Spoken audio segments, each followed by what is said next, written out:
ଚତୁଶ୍ଚତ୍ୱାରିଂଶୋऽଧ୍ୟାୟ ରଘୁଦାସ ସମ୍ବାଦ। ନମୋ ଗୋବିନ୍ଦ କୃଷ୍ଣ ହରି ନମୋ ଗୋବିନ୍ଦ ଦଇତାରି ନମୋ କୁଦଣ୍ଡ କାଣ୍ଡ ପାଣି ଅଶେଷ ଜନ ଚିନ୍ତାମଣି ଯେ ତୁମ୍ଭ ଭକତଙ୍କ ଯଶ ତୁମ୍ଭେ ତା କରିବ ପ୍ରକାଶ। ଶୁଣି ଚୈତନ୍ୟ ଅନୁରାଗେ କହଇ ମନୁରାଜା ଆଗେ ଶ୍ରବଣ କର ଶ୍ରଦ୍ଧା ଭାବେ ମୁଁ ଯାହା କହୁଅଛି ଏବେ। ଏ ବଡ଼ ଦୁର୍ଲଭ ଚରିତ ଭକତ ମଧ୍ୟରେ ସାରସ୍ୱତ।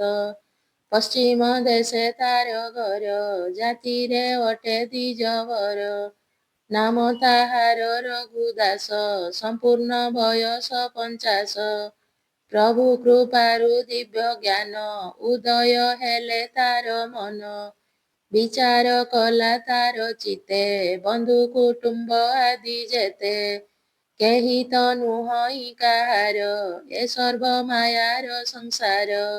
ଧନ ସମ୍ପଦ ଆଦି ଯେତେ ମିଥ୍ୟା କେବଳ ଏ ସମସ୍ତେ। ନ ଜାଣି ପ୍ରାଣୀ ଏଥି ପଡ଼ି ନିଜ ନିସ୍ତାର ପଥ ହୁଡ଼ି। ନ ଭଜି ପ୍ରଭୁ ଜଗନ୍ନାଥ କେବଳ ହୁଅନ୍ତି ମହେରଥ। ଏବେ ମୁଁ ଏମନ୍ତ କରିବି ଅବଶ୍ୟ କ୍ଷେତ୍ର ବରେ ଯିବି। ଭଜିଣ ପ୍ରଭୁ ଭଗବାନ ସେ କ୍ଷେତ୍ରେ ହାରିବି ଜୀବନ। ସେ ପ୍ରଭୁ ପଛେ ଯାହା କରୁ ସେ ମୋର ବାଞ୍ଛା କଳ୍ପତରୁ। ଏମନ୍ତ ଭାବି ସର୍ବକର୍ମ ଛାଡ଼ିଲା ତାର ମନ ଭ୍ରମ। ଯେ ତାର ଜନନୀ ପିଅର ଭାଇ ବାନ୍ଧବ ସହୁଦର ଏ ସର୍ବ ଦେଲା ତ୍ୟାଗ କରି ଉଚ୍ଛିଷ୍ଟ ପାତ୍ର ପ୍ରାୟ କରି। ଚିନ୍ତି ଦେବାଧି ଦେବରାଜ ବେଗେ କ୍ଷେତ୍ରକୁ ହେଲା ସଜ। ଶ୍ରୀରାମଚନ୍ଦ୍ର ସମ୍ପ୍ରଦାରେ ମୁଣ୍ଡ ମୁଣ୍ଡାଇଲା ସତ୍ୱରେ। ଦୂର କୌପିନୀ ଆଶ୍ରୟ କରି ବୈଷ୍ଣବ ଧର୍ମକୁ ଆଚରି। ସମସ୍ତ କର୍ମ କରି ଦୂର ତକ୍ଷଣେ ହଇଲା ବାହାର। କେବଳ ନିଷ୍କାମିକା ହୋଇ ଶରୀର ମାତ୍ରକେ ଅଛଇ। ଚଳିଲା ଅତି ଭାବ ହୃଦେ ଚିତ୍ତ ନିବେଶି ପଦ୍ମ ପାଦେ। ଶ୍ରୀ ଜଗନ୍ନାଥ ଧ୍ୟାନ ବିନେ ଅନ୍ୟ ନ ପଶେ ତାର ମନେ। ଏମନ୍ତେ ଗଲା ପଥ ବାହି ଯହିଁବା ଯେମନ୍ତ ମିଳଇ। କାହିଁ ଉତ୍ତମ ଦ୍ରବ୍ୟ ଖାଇ କାହିଁ ଫଳ ମୂଳ ଭକ୍ଷଇ। କାହିଁ ବଞ୍ଚଇ ଜଳ ଗ୍ରାସେ କାହିଁ ବାର ହେ ଉପବାସେ। ତହିଁକି ସୂଚନା ନ କରି କେବେ ଦେଖିବି ଦାରୁ ହରି। କରିବି ତାହାଙ୍କୁ ଦର୍ଶନ ଏମନ୍ତ ବିଚାରିତା ମନ। ଚଳଇ ଅତି ସ୍ନେହ ଭରେ ଯାଇ ମିଳିଲା କ୍ଷେତ୍ର ବରେ। ଧୂଳିଆ ପହଣ୍ଡେ ଦର୍ଶନ କଲା ସେ ପ୍ରଭୁ ଭଗବାନ। ଦେଖିଣ ସେ କଳା ଶ୍ରୀମୁଖ ଛାଡ଼ିଲା ମନୁ ସର୍ବ ଦୁଃଖ। ସାଷ୍ଟାଙ୍ଗେ କରି ଦଣ୍ଡବତ ଉଠି କପାଳେ ଦେଇ ହାତ। ବଇଲେ ନମୋ ନାରାୟଣ ଅଶେଷ ଜୀବର କାରଣ। ଅଶେଷ ବ୍ରହ୍ମାଣ୍ଡର ନାଥ ନମୋ କମଳ ଶଙ୍ଖ ହସ୍ତ। ନମସ୍ତେ କମଳାର ମଣ ଆଜି ମୁଁ ପଶିଲି ଶରଣ। ତୁ ନାଥ ଯାହା ତାହା କର ଅନ୍ୟ ଶରଣ ନାହିଁ ମୋର। ଏମନ୍ତ ବୋଲି ସ୍ତୁତି କଲା ତହୁଁ ମେଲାଣି ହୋଇଗଲା। ସେ କ୍ଷେତ୍ର ମଧ୍ୟରେ ଅତି ଶ୍ରେଷ୍ଠ ସେ ବଡ଼ ସନ୍ଥଙ୍କର ମଠ। ତହିଁ ପ୍ରବେଶ ଯାଇ ହେଲା ମହନ୍ତ ଛାମୁରେ ଭେଟିଲା। ତାହାଙ୍କୁ ଦୁଃଖ ସୁଖ କହି ତହୁଁ ରହିଲା ମାସ ଦୁଇ। ପ୍ରଭାତୁ ଉଠି ସ୍ନାନ ସାରି ତିଳକ ନାମ କୁସୁମରି। ନିତ୍ୟ ଚଳଇ ଦର୍ଶନେ ପଶଇ ଶ୍ରୀ ଜଗମୋହନେ। ଅନେକ ଦଣ୍ଡବତ କରି ଛାମୁରେ ରହି ଉଭାଇ। ବଇଲେ ଆହେ ମହାବାହୁ ଶରଣ ପଞ୍ଜର ବୋଲାଉ। ଏ ଜୀବ ହାନି ଲାଭ ଯେତେ ସବୁ ଲାଗଇ ପ୍ରଭୁ ତତେ। ତ ଅବଶେଷେ କବଳରେ କାଳ ବଞ୍ଚିବି କ୍ଷେତ୍ର ବରେ। ତରୂପ କରିବି ଦର୍ଶନ, ତୋ ନାମ କରିବି ଗାୟନ। ତ ଭକ୍ତ ସଙ୍ଗେ ସଙ୍ଗ ହୋଇ, ସଦା ତୋହର ରୂପ ଧ୍ୟାଇ। ତୋ ନାମ ଭଜି ଦିନ ଯିବ, ଭୋ ନାଥ ଏହି ଆଜ୍ଞା ହେବ। ଆନେ ମୋ ପ୍ରୟୋଜନ ନାହିଁ, ତୁ ଅନ୍ତର୍ଯ୍ୟାମୀ ଭାବଗ୍ରାହୀ। ଏମନ୍ତ ବୋଲି ନୀତି ନୀତି, ପ୍ରଭୁଙ୍କୁ କରୁଥାଇ ସ୍ତୁତି। ତହିଁ ଚଳଇ ଯେତେବେଳେ, ଦିନ ବଞ୍ଚାଇ ସାଧୁ ମେଳେ। କେବଳ ହରି କଥାର ସେ, ପୁଞ୍ଜିବା ବେଳେ ମଠେ ଆସେ। ତାହାଙ୍କୁ ଦେଖି ମଠ ଜନେ, ବୋଲନ୍ତି ଇଙ୍ଗିତ ବଚନେ। ଏ ତୁମ୍ଭ କେମନ୍ତ ବିଚାର, ପଙ୍ଗତ ବେଳେ ଆଗୁସାର। ବିଷୟା ବେଳକୁ ନଥିବ, ଏହିଟି ପାଠବଙ୍କ ଭାବ। ସମସ୍ତେ ଜାଣିଲେ ତୁମ୍ଭର, ବେଗେ ମଠରୁ ବିଜେ କର। ଏମନ୍ତ ଶୁଣି ରଘୁଦାସ, ମନେ ଚିନ୍ତଇ ପୀତବାସ। ତ୍ୱରିତେ ତହୁଁ ଗଲା ଚଳି, ଯେ ସେ ତ ଗଙ୍ଗା ପାଶେ ମିଳି। ଶ୍ରୀ ଜଗନ୍ନାଥଙ୍କୁ ସୁମରି, ବସିଲା ଦୃଢ଼ାସନ କରି। ଇନ୍ଦ୍ରିୟ ଗଣ ହୃଦେ ଧରି, ମନ ଚୈତନ୍ୟ ସ୍ଥିର କରି।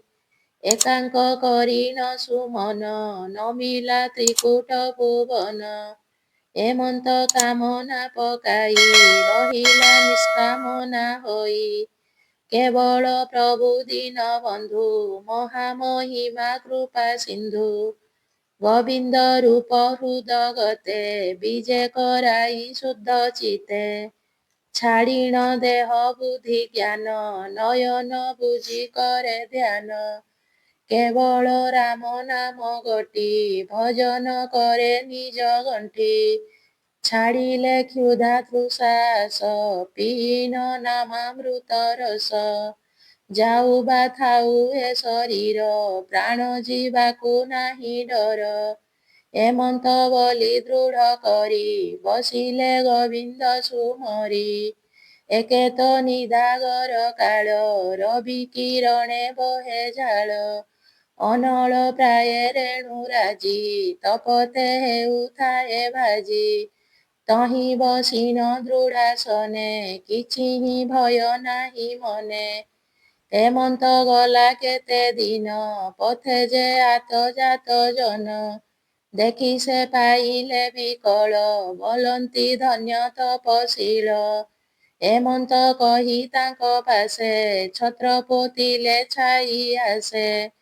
ତାହା ଜାଣିଲେ ସନ୍ଥ ଦାସ, ବିଜୟ କଲେ ତାଙ୍କ ପାଶ। ଦେଖିଲେ ଦେହେ ନାହିଁ ଜ୍ଞାନ, ଲାଗିଛି ହରି ଧ୍ୟାନେ ମନ।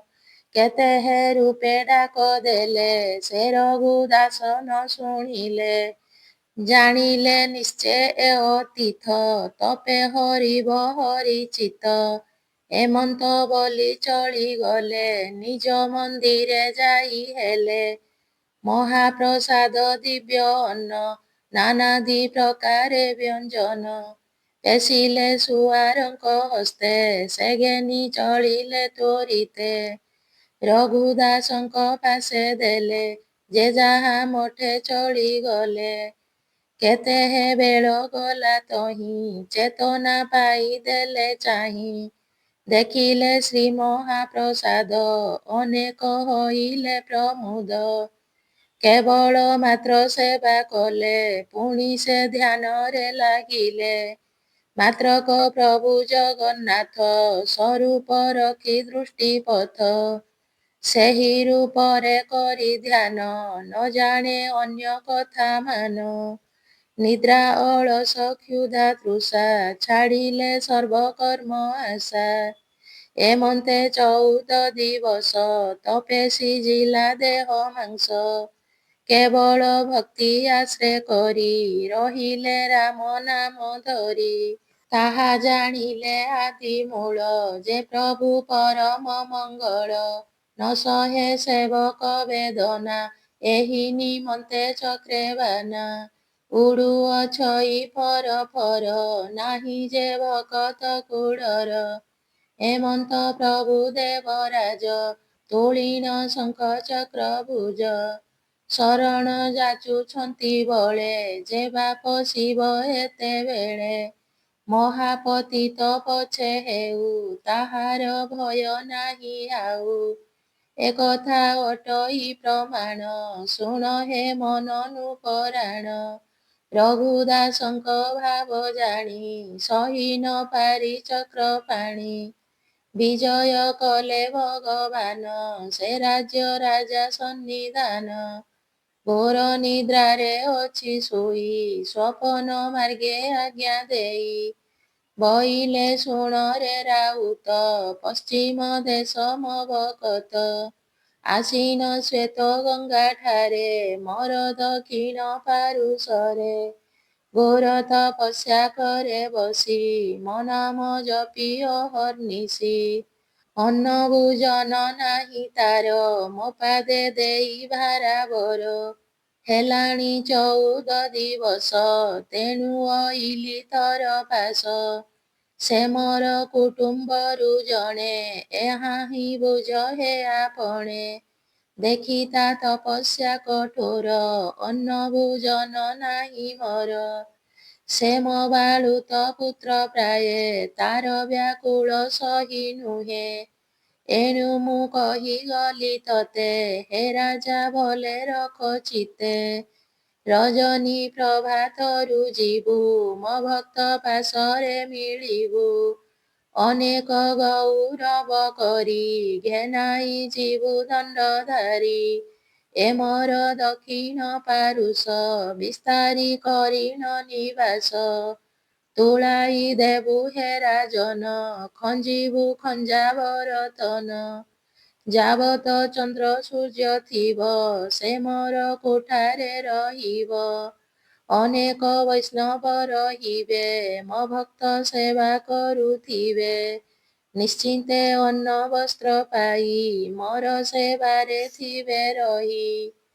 ଏକଥା ନ କଲେ ଅବଶ୍ୟ, ଛାଡ଼ି ତ ଜୀବନର ଆଶ। ହେମନ୍ତ ଆଜ୍ଞା ତାକୁ ଦେଇ, ଅନ୍ତର ହଇଲେ ଗୋସାଇଁ। ରାଜା ଚେତନା ପାଇ ଉଠି, ଚାରି ଦିଗକୁ ଦେଲେ ଦୃଷ୍ଟି। ଦେଖିଲେ ପାଶେ କେହି ନାହିଁ, ଜାଣିଲେ ନିଶ୍ଚେ ଭାବଗ୍ରାହୀ। ଆଜ୍ଞା ଯେ ଦେଇ ଗଲେ ମତେ, ଯେ ମୋର ଭକତଙ୍କ ହିତେ। ଏକଥା ନ କଲେ ଅବଶ୍ୟ, ମୋ ରାଜପଦେ ନାହିଁ ଆଶ। ହେମନ୍ତ ବୋଲି ନର ରାୟେ, ତକ୍ଷଣେ କଲେ କବିଜୟେ। କ୍ଷେତ୍ରରେ ହଇଲେ ପ୍ରବେଶ, ମିଳିଲେ ରଘୁଦାସ ପାଶ। କୋମଳ ବାକ୍ୟେ ଚାଟୁ କହି, ବଇଲେ ଉଠ ହ ଗୋସାଇଁ। ତୁମ୍ଭ ତପସ୍ୟା ହେଲା ସିଦ୍ଧ, କରୁଣା କଲେ ଚକ୍ରାୟୁଧ। ଧନ୍ୟ ଅତିଥି ତ ଜୀବନ, ବସତୁ କଲୁ ଭଗବାନ। ଆମ୍ଭର ଭାଗ୍ୟ ଥିଲା କେତେ, ନୟନେ ଦେଖିଲୁ ଯା ତତେ। ହେମନ୍ତ ବୋଲି ଭୁଜ ଧରି, ଉଠାଇ ଦେଲେ ଦଣ୍ଡଧାରୀ। ପ୍ରଭୁ ଛାମୁକୁ ଘେନି ଗଲେ, ମସ୍ତକେ ପତନି ବାନ୍ଧିଲେ। ସହସ୍ରେ ବୈଷ୍ଣବଙ୍କୁ ନିତ୍ୟେ, ଲାଗିବ ଅନ୍ନ ବସ୍ତ୍ର ଯେତେ। ଆପଣେ ଶ୍ରୀହସ୍ତେ ରାଜନ, ଲେଖିଣ ଦେଲେ ଗ୍ରାମ ଦାନ। ଯାବତ ଉଦର ବିଶସି, ତାବତ କର ଭୋଗ ବସି। ହେମନ୍ତ ତାଙ୍କୁ ଆଜ୍ଞା ଦେଲେ, ଦକ୍ଷିଣ ପାରୁଷକୁ ଗଲେ। 32 ବଖରା ଚଉରି, ମଠ ତୁଳାଇ ଯତ୍ନ କରି। କିସ ଉପମା ତାକୁ ଦେବା, ଦ୍ୱିତୀୟ ସ୍ୱର୍ଗ ପ୍ରାୟ ଶୋଭା। ତହିଁର ଖାଇ ରଘୁଦାସ, ବଇଲେ ଭଜ ପୀତବାସ। ଅର୍ଦ୍ଧକୁଶକ ଆୟତନ, ଅଛି ସେ ତୁମ୍ଭ ଭୂମି ଦାନ। ତମନ ଯାହା ତାହା କର, ଏଥେ ମୋ ନାହିଁ ଅଧିକାର। ହେମନ୍ତ ଆଜ୍ଞା ତାକୁ ଦେଲେ, ରାଜା ବିଜୟ କରିଗଲେ। ଶୁଣ ସୁମନ ଶୁଦ୍ଧ ଚିତ୍ତେ, ଏଥି ଉତ୍ତାରେ କଥା ଯେତେ। ସେ ଦାରୁ ବ୍ରହ୍ମ ଅଙ୍ଗୀକାରେ, ଯଶୋତା ପୁରିଲା ସଂସାରେ। କାହୁଁ ଅଇଲା କେତେ ଧନ, କେ ତାହା କରିବ ଲେଖନ। ଅନେକ ବୈଷ୍ଣବ ପ୍ରବେଶୀ, କାହୁଁ ମିଳିଲେ ମଠେ ଆସି। ସେ ରଘୁଦାସଙ୍କ ସଙ୍ଗତି, ହୋଇ ରହିଲେ ଆଜ୍ଞାବର୍ତ୍ତୀ। ରଘୁଦାସଙ୍କୁ କାଷ୍ଠାବ୍ରତ, କରିଅଛନ୍ତି ଦୃଢ଼ ଚିତ୍ତ। ଶ୍ରୀ ମହାପ୍ରସାଦ କେବଳ, ଖାଇ ବଞ୍ଚିବା ଆମ୍ଭେ କାଳ। ପ୍ରଭୁ ମଣୁହି ବିନା ଯେତେ, ଛୁଇଁବା ନାହିଁ କଦାଚିତେ। ଏକଥା ଯେହୁ ସେ ପାଳିବ, ସେ ହୁଏ ମଠରେ ରହିବ। ଶୁଣି ସମସ୍ତେ ସତ୍ୟ କଲେ, ନିଶ୍ଚିନ୍ତ ହୋଇ ନ ରହିଲେ। ସେହି ଦିନରୁ ମଠେ ରୁଷ, କେବେ ନୋହିଲା ଅବଶ୍ୟ। ଚନ୍ଦନ ଫୁଲ ମାଳ ଯେତେ, ବସ୍ତ୍ରଭୂଷଣାଦି ସହିତେ। ମୁଖ ପ୍ରକ୍ଷାଳେ ଜଳ ଘଟି, ଦାନ୍ତ ଧାବନେ ଦାନ୍ତ କାଠି। ମଣୁହି ନ କଲେ କେବଳ, ଛୁଇଁବା ନାହିଁ କେହି ଜଳ। ଆମ୍ବ ପଣସ ନାରିକେଳ, ଟଭା କମଳା କନ୍ଦମୂଳ। ଦଧିଘୃତାଦି କ୍ଷୀର ଯେତେ, ଖଣ୍ଡ ସାକରାଦି ସହିତେ। ମଣୁହି ବିନା କିଛି ଦ୍ରବ୍ୟ, ଛୁଇଁଲେ ନାହିଁ ସାଧୁ ସର୍ବ। ପ୍ରଭୁଙ୍କ ମଣୁହି ନିମନ୍ତେ, ଯେ ପାରୁ ଭୋଗ କରୁ ଯେତେ। ତତେ ଦେବାର ପରିମାଣ, ଏକଥା ସତ୍ୟ ବୋଲି ଜାଣ। ଯେବେ ଅତିଥି ଅଭ୍ୟାଗତ, ଆସି ନ ହୁଅନ୍ତି ଉପଗତ। ଦିଅନ୍ତି ସଦା ବର୍ତ୍ତମାନ, ଶ୍ରୀ ମହାପ୍ରସାଦ ଭୋଜନ। ମଣୁହି ନୋହିଥିବା ଦ୍ରବ୍ୟ, ମୁଠିଏ ତଣ୍ଡୁଳକେ ଦେବ। ଦୁଃଖୀ ଦରିଦ୍ର ଯେ ଭିକାରୀ, ନ ପାଇ ପଛେ ଯାନ୍ତୁ ଫେରି। ମଣୁହି ବିନା ଦ୍ରବ୍ୟ ଯେତେ, ଦିଅନ୍ତି ନାହିଁ କଦାଚିତେ। ଆହୁରି କଲେ ଏ ବିଧାନ, ମଠେ ଅସୁସ୍ଥ ଯେଉଁ ଜନ। ସେ କାଳେ ତାକୁ ବୈଦ୍ୟଗଣ, କହନ୍ତି ଯେଉଁ ଦ୍ରବ୍ୟମାନ। ସେ ଦ୍ରବ୍ୟ ଅଣାଇ ତୁରିତେ, ଦିଅନ୍ତି ସୁଆରଙ୍କ ହସ୍ତେ। ସେ ରୁଷଶାଳରେ ସିଝାଇ, ପ୍ରଭୁଙ୍କ ଛାମୁରେ ଦେଖାଇ। ତାହା ଘେନାଇ ଆଣି ଚାଣ୍ଡେ, ତେବେ ଦିଅନ୍ତି ମଳୁ ତୁଣ୍ଡେ। ନୋହିଲେ ଯିବ ପଛେ ମରି, କେ ଦେବ ଲାଗି ବିନା ବାରି। ଏମନ୍ତ କାଷ୍ଠାରେ ଅବଶ୍ୟ, ମଠ ଚଳାନ୍ତି ରଘୁଦାସ। ଏହି ବିଚାର ତାଙ୍କ ଚିତ୍ତେ, ମଠରେ ଛନ୍ତି ଧନ ଯେତେ। ଏ ଧନ ଜଗନ୍ନାଥଙ୍କର, ମୋହି ଜଗୁଆଳ ମାତର। ଏଥେମ ନାହିଁ ଅଧିକାର, ସବୁ ଆୟତ ଗୋବିନ୍ଦର। ଏମନ୍ତ ବୋଲି ନୀତି ନୀତି, ପ୍ରଭୁ ଚରଣେ ଦେଇ ମତି। କେବଳ କରିଥାନ୍ତି ଧ୍ୟାନ, ନ ଜାଣି ଅନ୍ୟ କଥା ମାନ। ଶୁଣହ ମନ ମହାରଥା, ସେ ରଘୁଦାସଙ୍କର କଥା। ନିଷ୍କାମ ଭକ୍ତି ତାହାଙ୍କର, ଦିନକୁ ଦିନ ବଳିୟାର। ବଢ଼ିଲା ଚନ୍ଦ୍ର କଳା ପ୍ରାୟ, ତାହା ଜାଣିଲେ ଦେବରାୟ। ଏମନ୍ତ ଜାଣି ଦେବ ସ୍ୱାମୀ, ଯେ ପ୍ରଭୁ ସର୍ବ ଅନ୍ତର୍ଯ୍ୟାମୀ। ଭକତ ଭାବେ ଭୋଳ ହୋଇ, ସ୍ୱପନ ମାର୍ଗେ ଆଜ୍ଞା ଦେଇ। ବହିଲେ ଶୁଣ ରଘୁଦାସ, ତଦେବା ଅନ୍ନେ ମୋର ଆସ।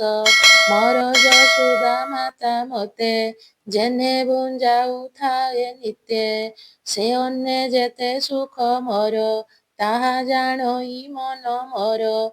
ତହୁଁ ଅଧିକତର ଅନ୍ନ, ଆନନ୍ଦେ କରେ ମୁଁ ଭୋଜନ।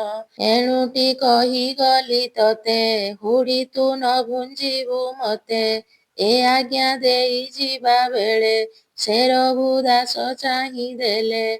ଦେଖିଲେ ପ୍ରଭୁ ଭଗବାନ, ତକ୍ଷଣେ ହେଲେ ଅନ୍ତର୍ଦ୍ଧାନ। ହେ ମନ ହେ ତୁ ମତି କର, କି ଆଜ୍ଞା ବୋଲିବା ତାହାର। ଯାହାକୁ ଭାବୁଛନ୍ତି ଶିବ, ବ୍ରହ୍ମାଦି ଦେବଙ୍କୁ ଦୁର୍ଲଭ। ଚର୍ମ ନୟନେ ତାଙ୍କୁ ଦେଖି, ଏ ଭାଗ୍ୟ କେ ପାରିବ ଲେଖି। ଦିନକୁ ଦିନ କୀର୍ତ୍ତି ତାର, ବଢ଼ିଲା ଅପାରୁ ଅପାର। ଚାରି ମହଲ ତୋଳାଇଲେ, ଚାରି ଭାଇଙ୍କ ନାମ ଦେଲେ ରାମ ଲକ୍ଷ୍ମଣ ଯେ ଶତ୍ରୁଘ୍ନ ବ୍ରତ ମହଲ ଭିନ୍ନ ଭିନ୍ନ। ସହସ୍ରେ ବୈଷ୍ଣବ ରଖିଲେ ଦିତି ନୃପତି ଭୋଗ କଲେ କେବଳ ପ୍ରଭୁ ନିଷ୍ଠା ଚିତ୍ତେ ଦତ୍ତ ଭଗତେ ଅପ୍ରମିତେ।